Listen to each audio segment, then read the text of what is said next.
Hello, everyone. I hope you're all having a wonderful day. Let's head right into Let's Go Help 2. All right, here we are in Let's Go Help 2. And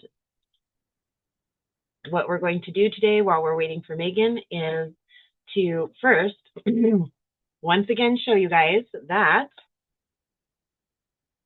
the tax exempt status has not yet moved forward. So we go to what I always search is the tax exempt search in irs.gov, and it'll take you to this place that says apps.irs.gov/app/EOS/. Okay. Now we're gonna put in that EIN once again.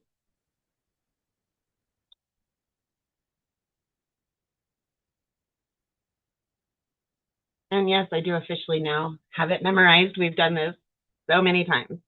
And all I have to do is hit enter.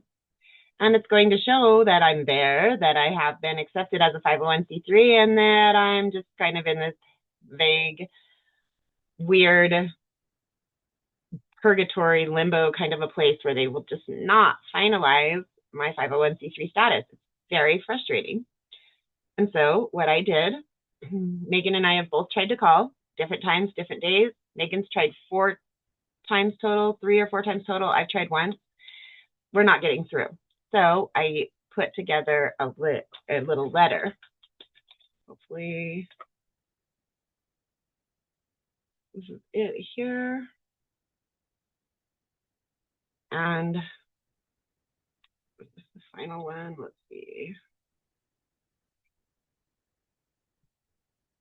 Okay, so I sent two letters. I have my name, the name of the foundation, the foundation's address, my phone number, my email.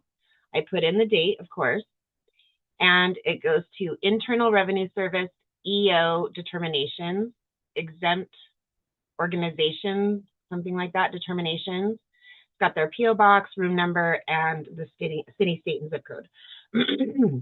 This is in regards to RE, right? Request for missing 501c3 determination letter, confirmation of exempt status organization, Collectively Rewilding Foundation, the EIN, the application type that was used, how it was filed, and approximate filing date, which I did put in.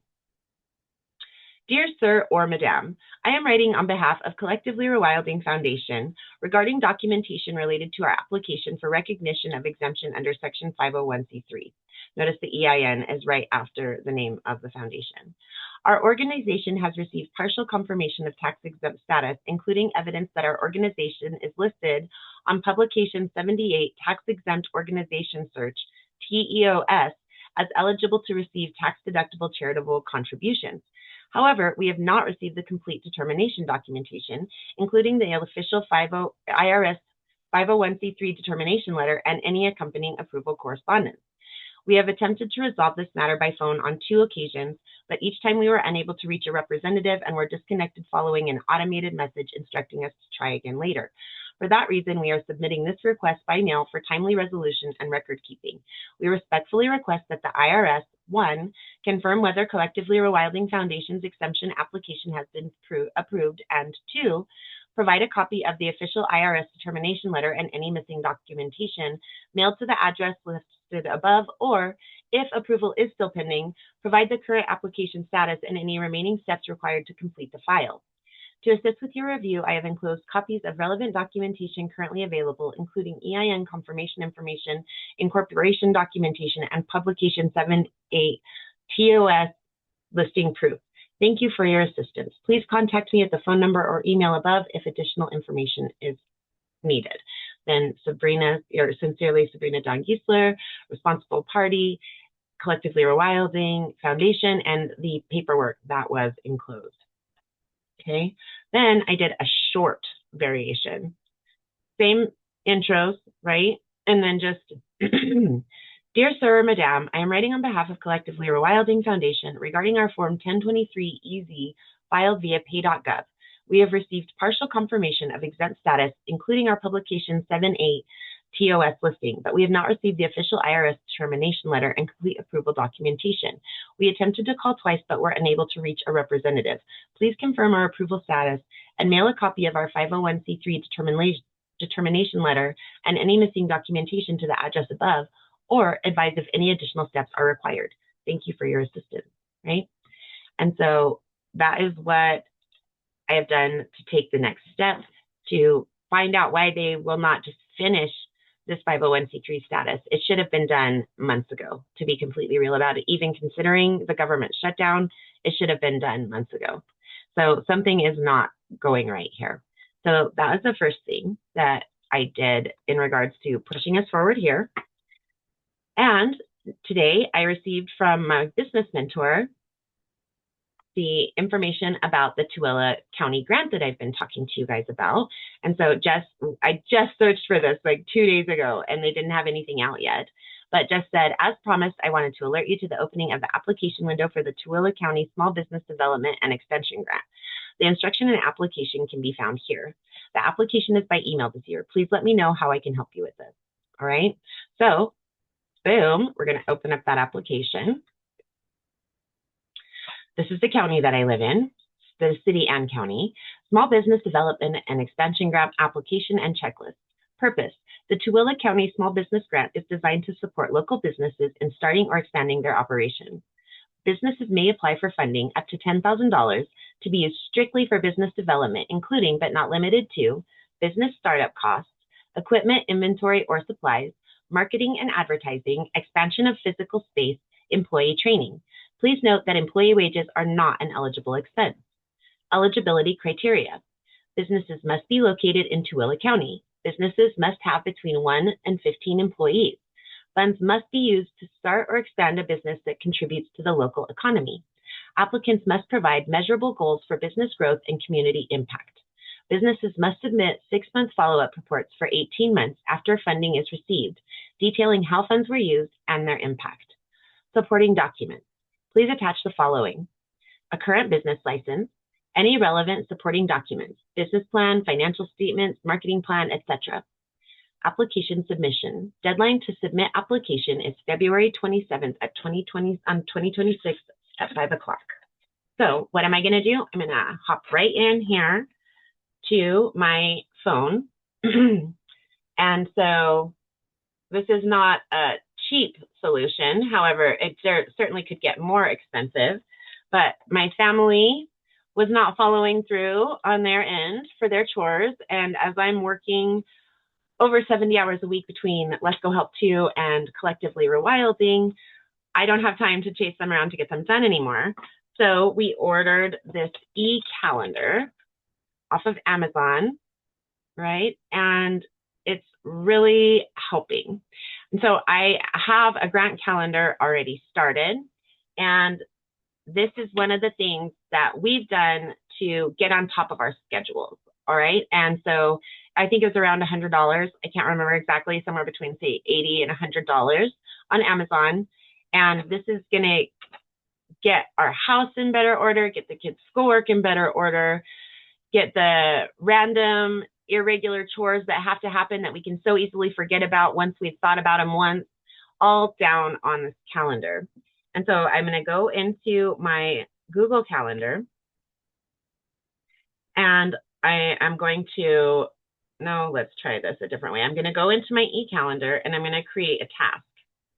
And in that task, it's going to be enter Tooele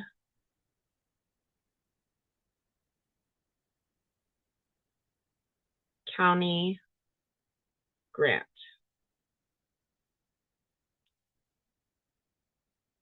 And I add an emoji. Then I can set a time, but it's really about when it ends. So how did I do that? There was a different way, but I'm going to put it in here. And it's going to allow me to assign a period of time to have this done by. And so I need to have this done by, where did we pull that up at? Oh, here it is. I don't need to be, we can just go back to Google for this. Here we are. Needs to be by February 27th at 5 o'clock p.m. And so I'll figure out how to use that again. But those are the kinds of things that you want to do, however that works for you. Using a physical calendar, using an online calendar, getting something like that e-calendar, which actually comes with a physical device that you have. It's a pad, right? Like an iPad or a smart pad of some sort. It's an actual device, and then it syncs up to your online calendars of choice and to your phone, to your computer, I'm sure, if you wanted. I haven't taken that step yet. But these different types of systems, however you choose to go about it, you want to keep track of those regularly occurring opportunities. And so I'll put it into my task, and I'll also put it into my calendar and say that it repeats yearly. Okay, so I'm going to go into my calendar. Real simple, right? We all have the opportunity to have a Google Outlook or Apple Calendar. I'm going to come over to February, and then let's just go back, and that's going to be February 27th. So they released it today. Let's actually make note of that.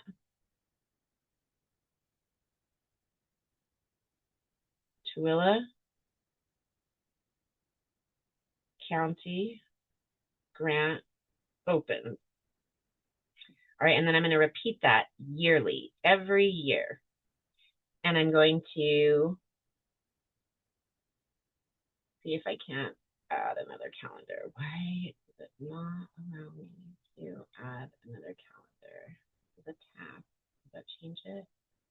No. Okay, and then I'm going to just save that as is so that I see that every year. Just add a couple of notifications so that I see it several times. And then now I'm going to go over to February 27th at 5 o'clock and list that the Tooele County grant closes at 5 o'clock. And we'll add a couple of notifications so that I see it several times. And that's what you want to do one way or another, however it's the most comfortable for you in regards to recurring grants that happen.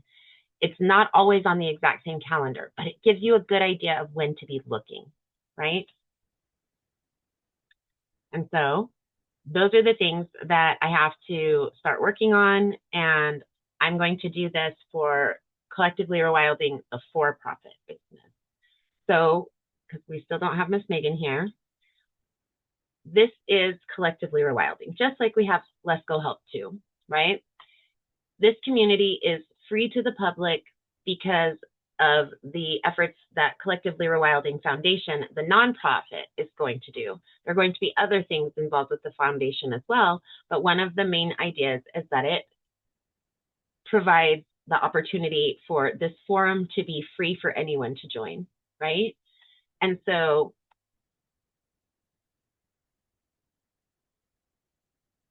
one of the things that I did today, I went and got another business bank account. I have one for the business that I used to work with Matthew here in Let's Go Help Too. I have Collectively Rewilding as the for-profit business. And then now I have Collectively Rewilding as the foundation as a nonprofit. I have to get my finances separated better. Currently, I had the quick draw editing services to work with Matthew and Collectively Rewilding, the for-profit. I didn't have the nonprofit, but even though I had those two business accounts, everything's still going through my personal savings. I haven't made that shift. However, having a nonprofit, you've got to keep your finances distinctly clear because they want to be able to see this is your for-profit, this is your nonprofit. When you're filing paperwork, when you're renewing your 501c3 status, all of these different things that you'll have to do over the years, you need to be able to clearly delineate the finances for your nonprofit. So I went out today and got yet another bank account, and I'm going to be having to spend some time with both an accountant and one of the loan officer level people at the bank to work into this process where I have a system that I can take where, so this whole idea, the whole thing about turning Collectively Rewilding into an additional piece into the Collectively Rewilding Foundation is I have this chicken and the egg problem where I need both members and content creators. Just like we have here in Let's Go Help Too, I want multiple perspectives out there and different skill sets in the natural and agricultural world. But I have these two fronts that I'm trying to get people in. That's very difficult to do unless you have a big budget, okay? So taking it and making it so that the public can join for free, adding that element takes some of the pressure off of adding members. It doesn't take all of it off, but it makes it a little bit easier, as well as that is what I really would like to see this be. Anybody that is out there having trouble with anything they want to do in the natural world, outdoors, farming, with growing a garden, with interacting in a more sustainable manner, so many things in that ideology, right? And I really would like anybody that's struggling to be able to come in for free and get that help.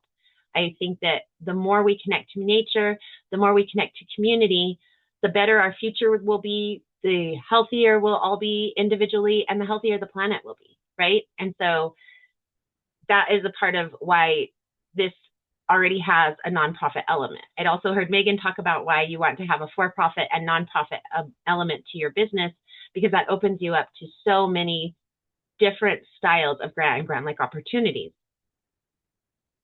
And so doing all of this is in an effort to get this out there.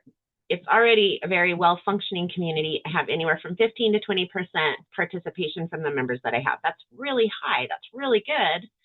So it's proof of concept so that I could start getting things like donations and sponsorships as the foundation to support the fact that we don't charge for memberships here in Collectively Rewilding.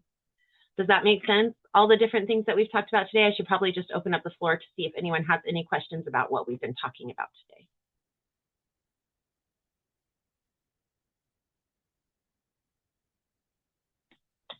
Also, I could see if Miss Megan is one of the people that have joined, but no, she has not. So no questions. That's all pretty straightforward, or something that doesn't really matter to you, or where are you guys at with setting up a nonprofit, wanting to start a nonprofit, having started a nonprofit? Where are you all at? Yes, DeVry, please. Okay, yes, hi. I'm just randomly on this Q&A right here for the nonprofit. I've been hearing nonprofit a lot, but when I hear nonprofit, I'm like, "Oh my goodness, how do you make money?" So that was my question, like, is it through donations? Is that how you make money? Well, making money, that's kind of a misnomer when applied to a nonprofit. Mhm. Bringing in funding to support the projects that you're doing, that's a little Okay. bit more the correct terminology. Okay. Within a nonprofit, once you get to a certain level of functioning as a nonprofit, they expect you to start paying the people who are doing the work a salary out of that Um, as a part of it. So that's where Megan's expertise really comes in. I'm still the student. I'm learning from her how to go through all these processes, but she's not able to be with us today. So mhm. that's a very, very basic starting point understanding of what you're talking about. Right. Yeah, I don't have a clue. Nonprofit wasn't my interest, but I'm like, hey, I keep seeing this notification, so maybe let me get on here and see what I can soak up out of it. And I just thought to ask a question since you gave the opportunity and Absolutely. you didn't really have any hands raised. So that's all. I have a question for you. Are you Yes. starting a business, or is that not really where your heart is at right Um, now either? as far as starting a business, yes, I would like to get into like vending. I wanted to get like a vending machine type Well, of business to put like my merchandise in there or whatever I want to offer.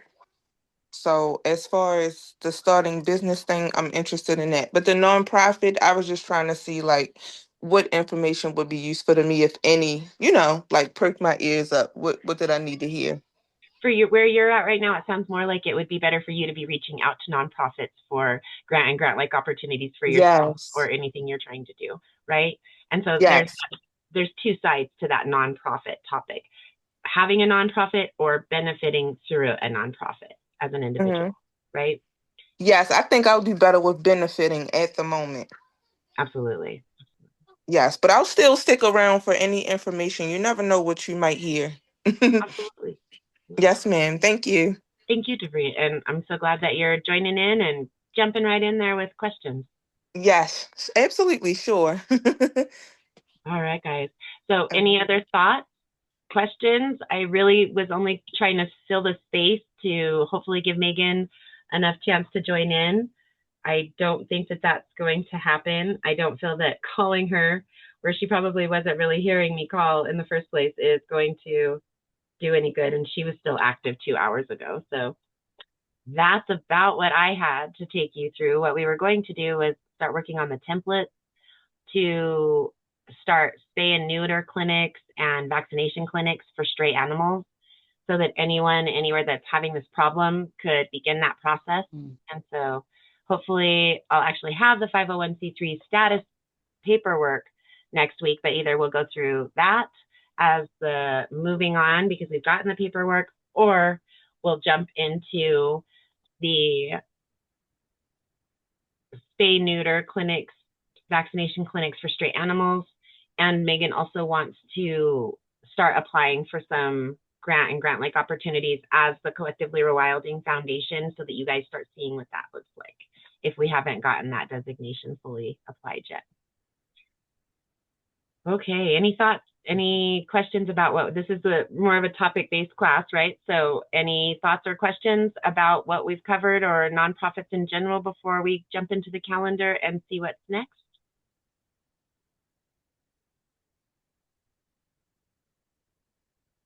Going once, going twice, and calendar it is.